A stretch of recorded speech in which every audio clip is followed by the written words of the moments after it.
E con questa gara si archivia la farfalla, fra poco inizieremo con il dorso ragazze, Greta Brocco in 1, Lisa De Polo in 2, Cecilia Montagnere in 3, Chiara Bresolini in 4, Alessia Milani in 5, Giada Stegani in 6, Marianna Favero in 7ª corsia.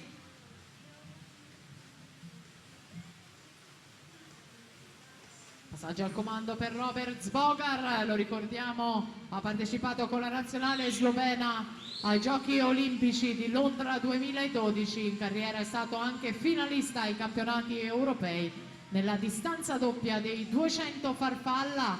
Robert Zbogar davanti a tutti in questo finale di gara in caccia del miglior tempo, per il momento è di Federico Bussolin, nella scia di Zbogar Nimrod Hayat. Vediamo il crono conclusivo. Robert Zbogar 54:67, 54.67 for Robert Zbogar, the winner of this heat. Nimrod Hayat second place, 55.